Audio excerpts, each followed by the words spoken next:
everyone. Hopefully, you can hear me. Thank you for coming in.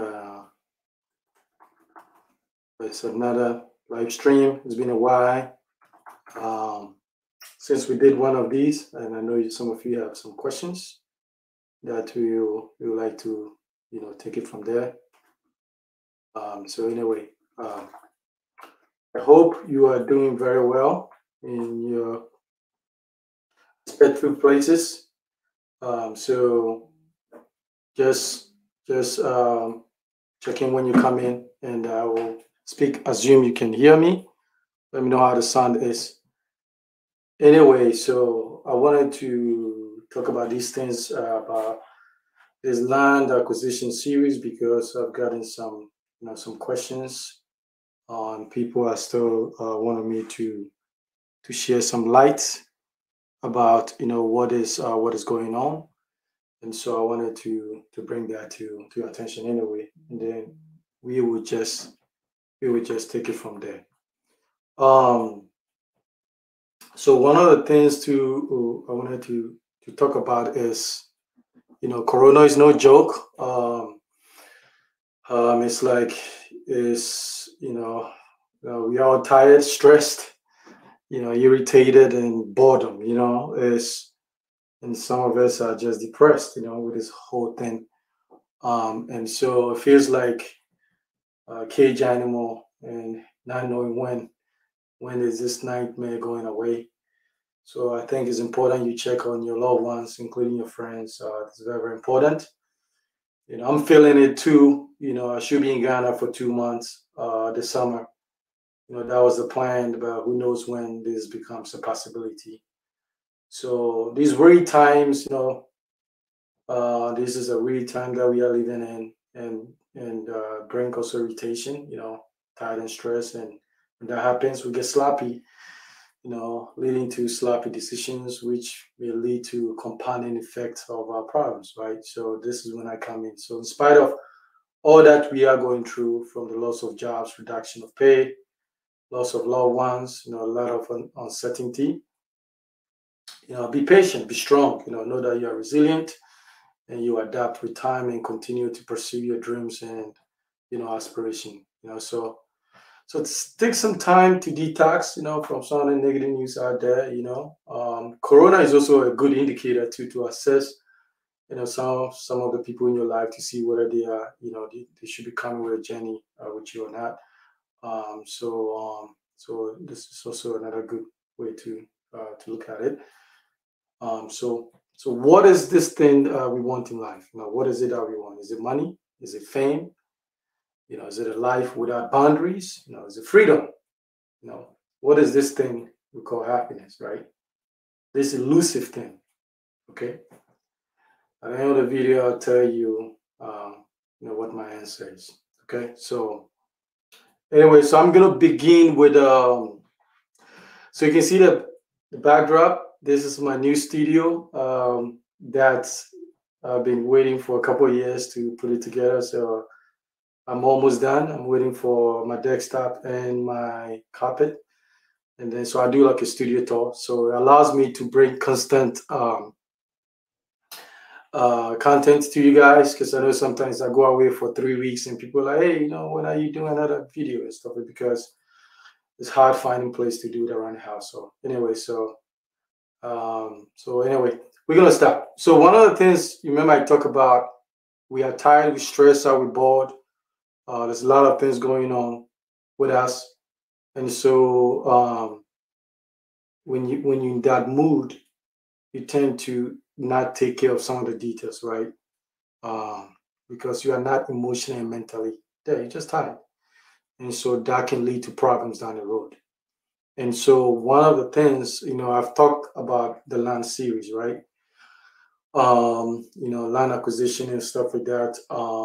And so I will, I'll go deeper as you guys put in questions related to that or something else. But one of the things that mistakes people tend to make is this. Let's say you're outside, you buy the land, you do all your research, buy the land. The person, maybe a relative, right, in Ghana, or the person that is working on your behalf to acquire the land, all of a sudden says that, look, it's easier if I put in my name, and then when you come to Ghana, and I can just transfer that into your name. That's a no-no. That is a bad idea. All of it. There's zero benefit in going that route, because if they put it in your name legally, it's theirs.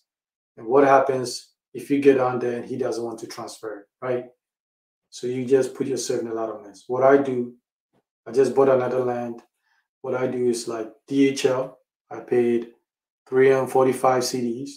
The DHL to me in 4 days, I got it. I signed, I made copies, always make copies, scan them, put it in your Google Drive. All these documents are very, very important. Okay, so because eventually the paper, I guarantee you're not going to be able to keep the paper for 30, 40 years, right? Especially when you're moving around. So scan these documents, and then I mail it back to them. When I mail it, I paid $194 because I had put 2 feet by 3 feet a blueprint in there for the second home. So that was about £3. But they will get it next week. So pay for the docs to be sent to you. You can sign them, get a witness here to sign them, and they have another one witness in Ghana to also sign it. Make copies and everything before you send it, but don't put it in anybody's name, because it's going to be a problem. Because the sad thing that is coming out, used to be like, we used to have problems with our siblings and extended family. Now the mom and dad, are also behaving this dishonesty ways in which the land is in their name and they don't want to transfer those titles, right? So you don't want to put yourself in that situation, okay? And land is very tricky. It's very, very tricky. So there's a lot of things behind the scenes, and whether you are buying from here, you need somebody who's reputable, that can lead you and show you the way and navigate through the landmines, right? Because sometimes you may buy, register it, and all of a sudden there's issues coming up and stuff like that. So it's not as easy as it looks. And you don't want to get yourself into land litigation issues. Trust me, that's not what you want. So you have to be careful about that. So do your work, pay for the land. I can give you a lot of reasons you want to pay for that land instead of getting it for quote unquote for free and that kind of stuff. Pay for it, whatever the amount is, pay for it. And because when you do pay for it on the indenture, they put a price in there, right? And so it is in your interest that you do that. So anyway, I got a question. Would you recommend buying land to hold? So not a good idea, especially if you want to have a residential property or even commercial property on it, right? If it's farming, it's a different thing. Okay, so because what end up happening is that the reason why I kind of recommended that when you buy a piece of land and you want to, within 5 years, you should have some structure in there. Ideally, within a year, you should have like some foundation going on. It is for own security, because trust me, sometimes people buy land and hold it for 10 years. They never visit the site. By the time you get in there, somebody has a whole building and is living in there, right? Now you get yourself in a whole lot of situations. So when as you are preparing to buy the land to build, you must make sure within that 1 year you also put in money down to do some foundation. Once you do your foundation, you can take some time, because the foundation allows people to know that when you come in there's somebody actually has bought this thing because there's some activity on the land, right? So this is how it works over there, and some of us that are outside, don't know exactly how this thing goes, but you have to take it with a grain of salt, okay? The land stuff, you got to question it. Trust me, I don't care what you're telling me. I'll do my homework and figure it out what it is, because it's very, very important. And some of these people will tell you anything you need to hear and stuff like that. So you have to be really, really careful and stuff like that. So you can start, putting some of your questions in there. So the land issue is very important because remember, this is, an investment, could be investment, but it's an asset. And so you want to treat that very, very carefully. You want to make sure that the documentation is legitimate. You want to make sure that you're not putting nobody's name is on it. It's only like either you. I'm not even a fan of buying land with siblings because people are interesting. So I'll say go solo or a couple. You do it. And just do like that because one thing, everything is all good. And then the next thing you know, one sibling is not happy about something else. And it's a whole different mess that you put yourself in that kind of stuff. So, buy, register it quickly. So always make sure that it's going to cost you for title transfer and registration. So make sure that the purchase of the land, that money is available, the title registration, and so you start saving to be able within a year to basically start some foundation over there. So it's very, very important. So I have another good question. Do you think Ghana will build a proposed airport in Tripoli in the near future? If so, will you advise purchasing land in the area? So Harry, good question, right? Trust me, see it and believe it. Okay. Sometimes this is what is going on. Okay, I'll give you the scoop. These politicians who used to take money, outsource the money to some foreign banks, now are not doing that. They are dabbling in all kinds of stuff in Ghana, and if they take me off, there will be a video coming out, to show you what is going on. Some of them are acquired this land in these whole areas, and they are perpetuating this myth that there'll be airports, there'll be this, and jacking up the prices, okay? And people are rushing to buy. Okay, I don't know why that place need an airport. Okay, it will make sense to me. Kumasi becomes international airport, Tamale becomes international airport before you have, another additional airport closer to Accra. It will make sense to me. But so they should clean the gutters first. Okay, they should do that first. So I wouldn't, this thing about this, they haven't made any move to show that they are even interested in doing anything else. So I wouldn't even factor that in as a reason for you to go pay all these prices. And some of these land buyers are also on this game. They'll propose this thing. This is going to be happening. There'll be this thing here. There'll be this hotel. There's this university. There's all kinds of stuff that may be or may not be. But trust me, we've lived long enough to know it's bullshit. Okay.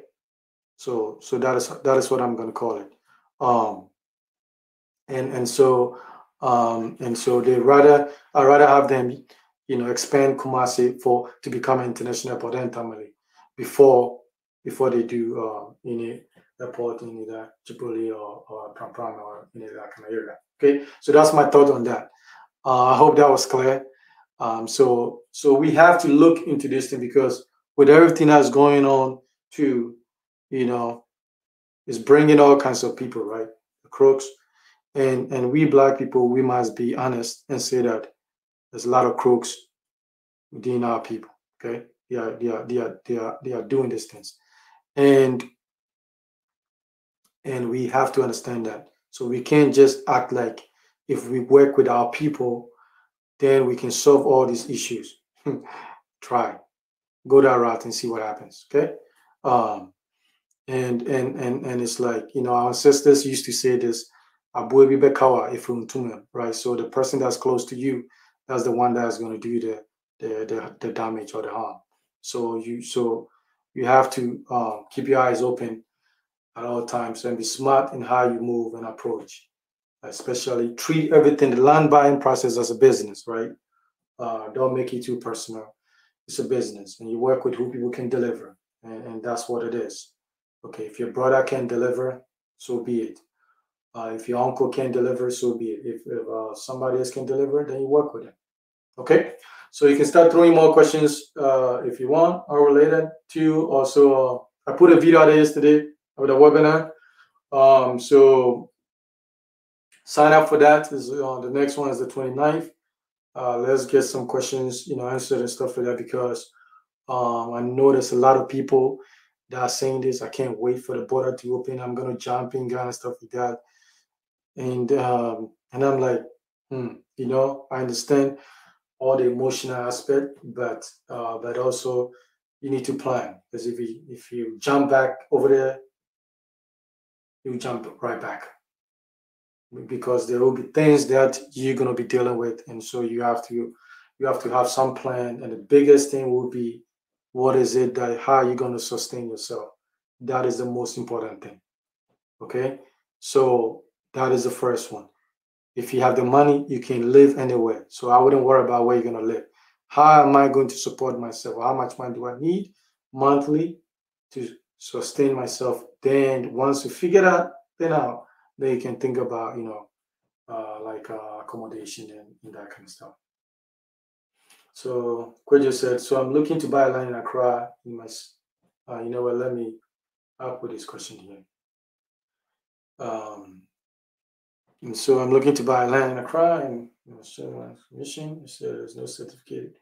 A line title, no information. That's what is your take?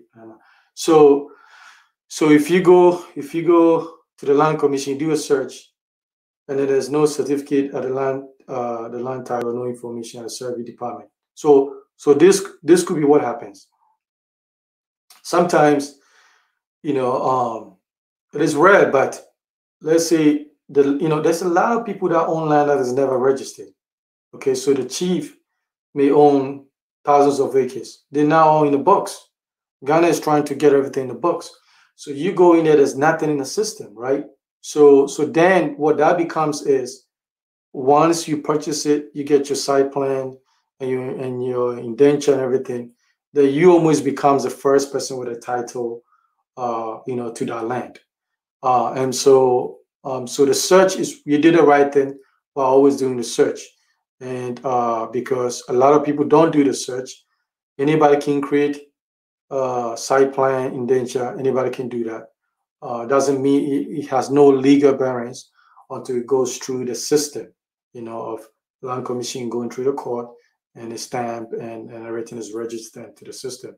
Then it has legal implications. So don't let anybody give you the document saying, I've given you site plan and indenture, you're good to go. No. I can even make up some and give you myself. So if that's the case, then that is, you might have to do a little bit of research and find out who really owns the land in that area, because this is a situation that the land does not exist, right? So it's the person that is actually trying to say the land owns the land, right? So you might have to figure it out, around the neighborhood. Okay.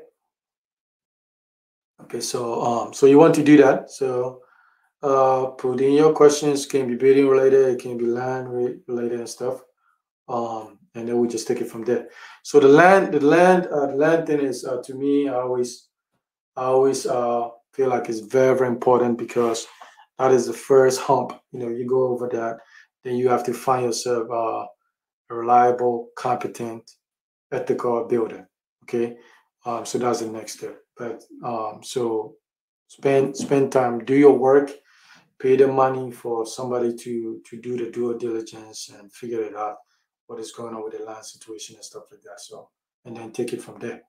Okay, so that is that. One of the things we are finding out right now again is the story building situation, in which the contractors in Ghana are really not delivering. Okay, there's another project we're working on again, in which wrong iron rods was used, the spacing was used incorrectly. Iron rod is already rusty. The concrete, when they poured the casting, was not done properly, so it's leaking. When you walk upstairs, you could hear sound, you could hear some vibrations. They tried to remedy with pillars, it didn't work, and all kinds of stuff. So we are finding these things again. So I would like to tell you this. Historic building is not for everybody, especially when you have open concept on the main floor. Not everybody's going to be able to deliver, and so you have to be smart. Find a reputable company who can do it. Don't play with structure. Don't go for the cheapest person. It will cost you. Okay. Um, we are available to help you fix it because the other person, it is costing them about $7,000 or more to remedy the situation. Okay. It shouldn't have been like that. The first group couldn't do it. The second group didn't do it. So now we have to go in and try to fix it overall. Okay. So just be smart out there. Another question. Let's put it here. Is it necessary to title your land after you are properly registered? Is the registration only not sufficient? So the title is just basically the certification that this land belongs to you, right, or belongs to somebody else. And so the registration, is the process. Okay, so you always want to have a land title, right? And when you go in there to after you've done the search, verify who it is, you've paid, you've gotten your barcoded site plan, and then you get your indenture, then you want to go do your registration process, right? And then in that you get a title, land title, and stuff like that.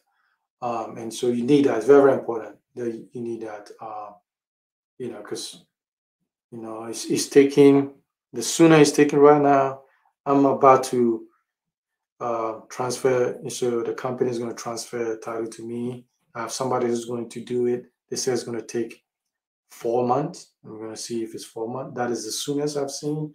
Some is saying 5 months. Some saying 8 months. So it's very, very important. You have that title transfer into your name. Very, very important. Okay.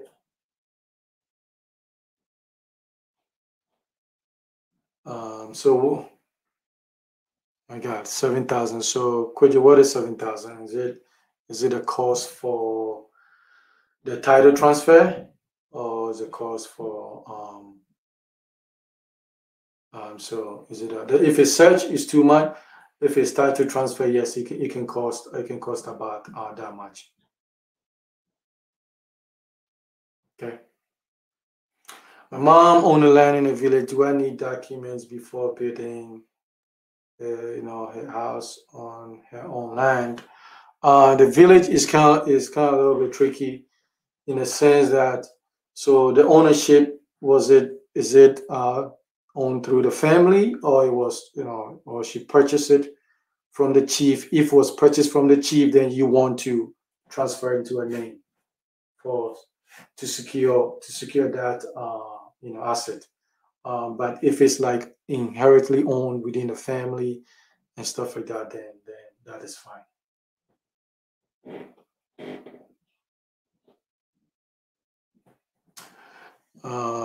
What is your opinion on the quality of housing in gated communities in and outside Accra? Um, Usually, this is not true for everybody. I've gone to some of the gated communities. You get low, medium to really, really low because it's mass production, and then usually the price is reflected in that. And then you go to some gated community, and then it's kind of like medium to, there's some high end stuff that is also reflected in the pricing. This is what I know.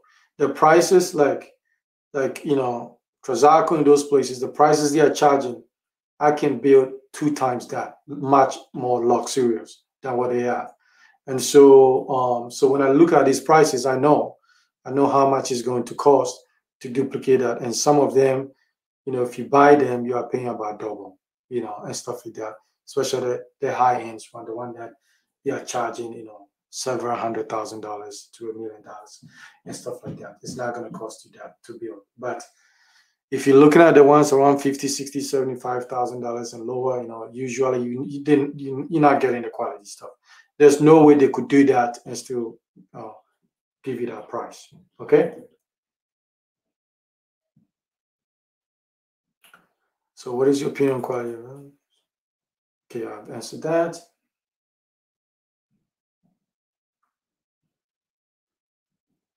Okay, do I still need to secure my land with a fence wall after I've done all my proper documentation? So fence wall, yes and no, depends, right? So sometimes the fence wall is important. You can do it to secure it, right? But sometimes, doing the fence wall, like let's say if you're fencing two plots, that money could have gone to foundation. So it's a tricky thing. If you can get somebody to occupy the land for you, then you don't need a fence wall. Okay. But then if you can't find anybody to occupy, then the fence wall becomes a necessity for you to do that. Does it make sense? So there's no right or wrong. It depends on a bunch of factors. I didn't do a fence wall to maybe year 3 or year 4 or 5, maybe 5 into my building process because I had somebody occupying the land, so it was not vacant. So I didn't have to do that. So I decided to take that money, which is my fence wall loan was like 10, 11 grand. So I decided to take that money to put into foundation. Okay. Okay, so if she inherited from the mother, then okay, then you can keep it. You can keep it in the family, and you don't need to register that stuff like that. So okay, so I'm doing my best now to make sure I miss any questions. So land, it's a good thing. Get them while you can. Do your work though. Do your homework. Make sure that so make sure that it's like you cross the dots and T's. The person that's handling for you is very reliable.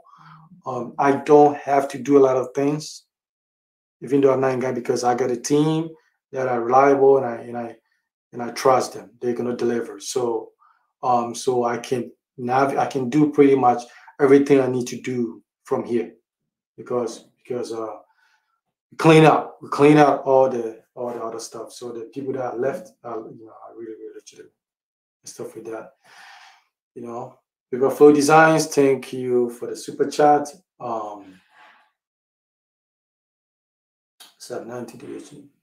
Yes, so in the village, it's like usually you don't deal with this kind of land dispute kind of stuff. In Accra, greed is a big deal. So sometimes within the family, it's like all of a sudden the land becomes, very, very valuable in terms of how much you can get, and then you have siblings fighting. So Accra and those places, the big cities, you want to go in and register and take care of that kind of stuff and protect it. Make sure you have scanned these documents, have electronic copies and stuff like that. So then whenever something happens and you lose the paperwork and stuff like that, you have some kind of electronic documentation. Okay. What is the safest distance to circumvent risks of flooding when purchasing land near the coast? And so the thing with the coast is, you have to factor in global warming. So, depending on how close you can be. According to Ghana law, from the shoreline to 100 feet, you can put a permanent structure. So you can put a wooden hut, you can do a pool, but you can't put like your building, which is made of cement blocks in there. You have to build out. So you probably, if it's right offshore, like you have to probably find a way to raise the barrier, right? That's the first thing. And secondly, you have to also elevate the building itself, right? About 4 feet, minimum 4 feet off the ground. But also you have to factor in too. So if you build on the shoreline, you will be dealing with rust issues from the ocean, pretty much. So you have to be using, galvanized steel that is what can withstand the rust, right? So you probably have to do a lot of PVC stuff instead of using steel and stuff like that. So you have to factor all that in there. So this is something that somebody 15 miles inward would not have to deal with. But global warming is a big deal. Ghana in the 100 years time is going to lose some miles of shoreline.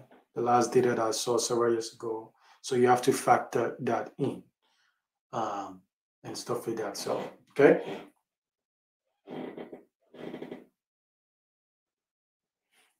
Do you think purchasing land? Do you think purchasing a lot of land is a good investment?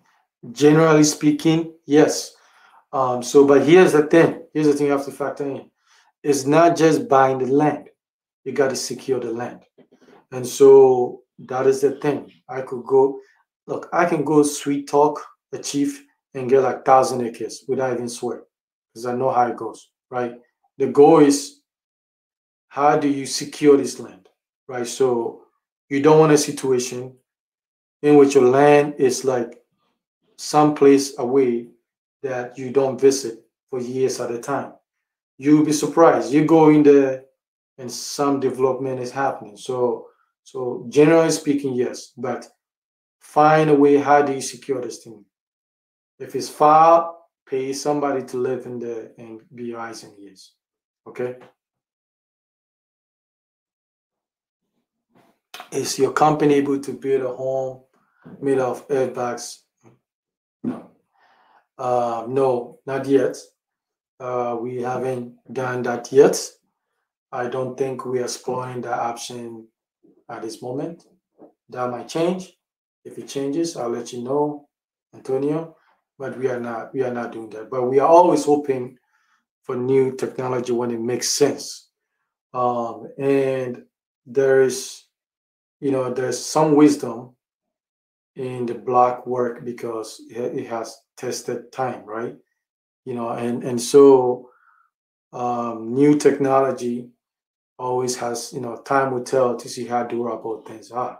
People can claim all they want, but 20, 30, 40 years we'll be able to assess that was a good way to build. And so we use a system that we know works best for now. Would that change? Yeah, but we are doing brick and mortar. Okay, that is what we are doing for now.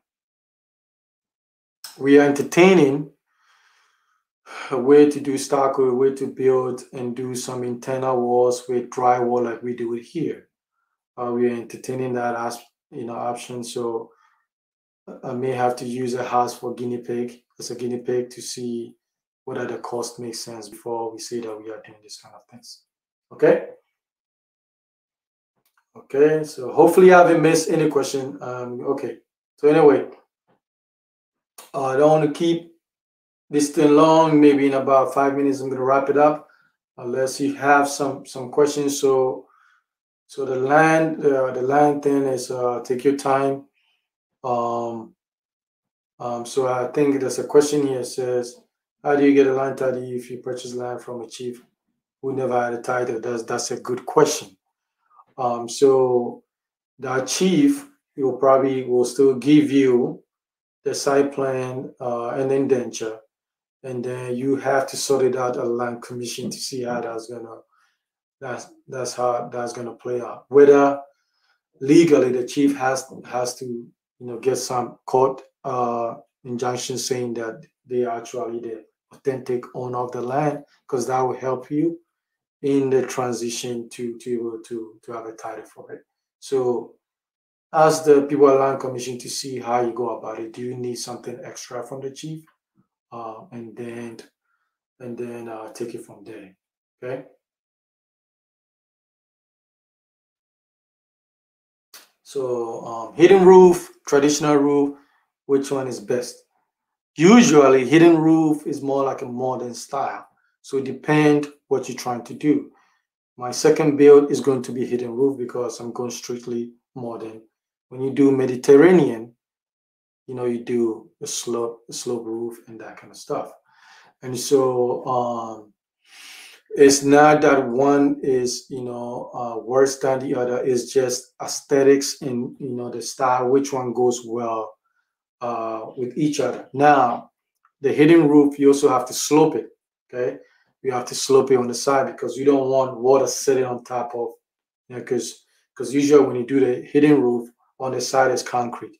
So you want to slope it very, very well. So when the water hits, it just flow right away, and put pipes in there for the water to come out. And so you have to treat it with some level of waterproof system to make sure the water is not trying to penetrate through the ceiling into the ceiling, through the concrete into the ceiling. So you have to factor all that in there as well. But it's not worse, but I think with modern style, the hidden roof actually makes it aesthetically pleasing because from the ground, you don't see the roof and that kind of stuff. So it's just style. So let me see. In terms of family and business, what vegetables, fruits, herbs are profitable? And so the challenge, here's a challenge for you. The challenge for farming in Ghana is logistics. A lot of the produce go to waste, right? There is enough vegetables, are the fruits that are being produced. The question is storage. How do you maintain it? How do you get it to the market? And then what happens if it's not sold within a specific time? Is there a way to reuse it for something else? And so I know they're using pineapple for drinks now. I've been producing alcohol, and so the tomatoes is always a classic. So you have to do your homework to see how do you ideally, if you can find a way, let's say transfer the tomatoes, tomato sauce, or tomato paste, and that kind of stuff. You can just buy from the farmers. Those tomatoes are going to rot, and then do that instead of trying to go into massive production because you could do that, but then it's like you meet the same issue. How do you keep them from, you know, going bad and stuff like that? So,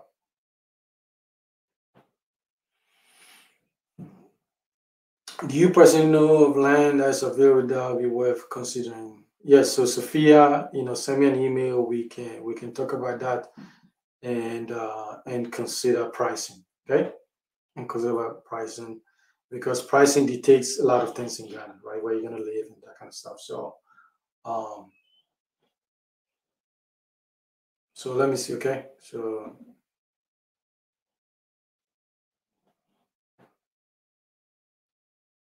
yes, so like a 41K mindset, hidden roof, you pay a little bit more for it. Okay, but it's I think depends the style of the house. If you do Mediterranean, you do hidden roof, it's just off. If you do a modern, you do hidden roof, classic. Very, very nice. So it depends. Okay, so let me scan through this quickly to see I didn't miss any important question and stuff like that. So anyway, so I'm gonna wrap it up. I'm not trying to get it past 45 minutes. So thanks for tuning in. You know where to find me, and we'll just take it from there. So I know Corona, like I said, I'm gonna answer, right? What is it that we want, right? Is it freedom? Is it money? Is it fame? Is it life without boundaries? Is that what do you think we want? Is that what we are looking for? Is that what we are chasing? Um, and that kind of stuff. And I think what it is that we want, I think, this is just my view, is we want a peace of mind, right? We are looking for a peace of mind. And everything we are trying to pursue, we are hoping, is going to get us a peace of mind, okay? Which ultimately leads to freedom, okay? Freedom from stress, freedom from worry, freedom from uncertainty. So the goal is to get a peace of mind. That peace of mind is going to come through series of good decisions and making good decisions. Okay, to get to a point that you know that look, you've been able to take care of stuff. You can also invest your time and energy with people and also help other people attain the very thing that you are trying to. Are you going to do that perfectly? No. Do you have to be perfect to do that? No. A little bit flawed in you is okay. That's life. Nobody leaves this earth unscarred, right? So you have to remember that, and then so in this time, stay focused, stay hungry, go through it. Have your breakthrough moment, and you too will win. You too will. Corona will come and pass. We'll be here, and out of this, we will end up being better. Okay. So, but my goal is to make sure that we don't drop the ball and get sloppy and make some decisions, that will come back, to haunt us and stuff like that, and stuff like that. So anyway, reach out to me. You know where to find me and stuff like that. So I hope the sound was good, the image was good. I'm trying to make sure I clean up all this stuff for you anyway. So thank you for taking your time. There were about 35 people in the house. I appreciate it very much. It was a good way to see how you guys are doing. Hang in there. It will get better. The life is good, and you are alive, so you can always